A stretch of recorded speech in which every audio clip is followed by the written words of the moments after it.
Haitong, huwag kang kabahan. Darating na agad ang apo ko. Nagtatrabaho siya nga kung wala siya. Siya talaga ang pinakamahalaga.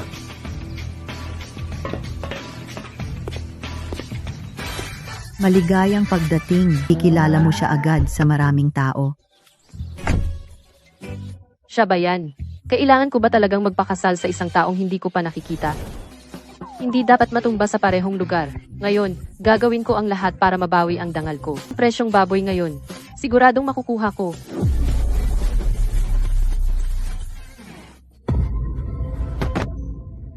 Nagmamadali ka bang mamatay? Lola, okay lang po ba kayo? Ay, matanda na. Wala nang balanse. Katawan ng katawan ninyo. Ito po ang karne para sa inyo. Sa susunod, ako na po ang mag-aagaw para sa inyo. Ang babaeng ito ay maganda at mabait. Magandang maging asawa ng apo ko.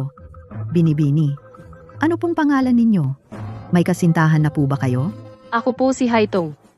Nakakahiya, pero 25 na po ako, wala pa akong nobyo. Ang apo ko, 30 na. Kapag mas matanda, mas marunong mag-alagan. Ayaw ko pa pong mag-asawa ngayon. Kaya mag-iwan tayo ng numero. Ang apo ko ay handa na, may lisensya na. Tid mong babae. 20 ilan na, pero walang hiya. Nakatira pa rin sa bahay ko. Bago mamatay si nanay, inutusan niya akong alagaan si Tongtong. Hindi pa siya kasal ngayon, hindi ko siya hahayaang lumipat.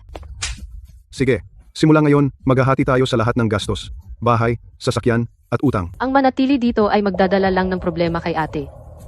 Kung lalabas ako, kailangan kong siguraduhing okay si ate. Ang tanging paraan ay magpakasal. Pero sino ang pakakasalan ko? Lola Zan, tuloy pa ba ang kasal sa apo ninyo?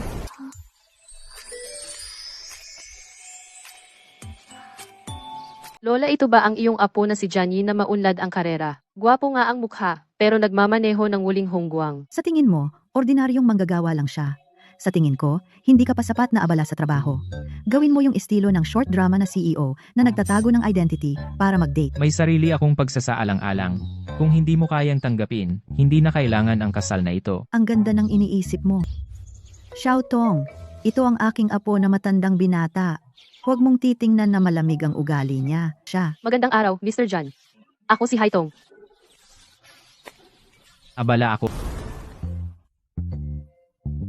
Miss Hai, kung ayaw mong magpakasal, pwede ka pang umatras ngayon.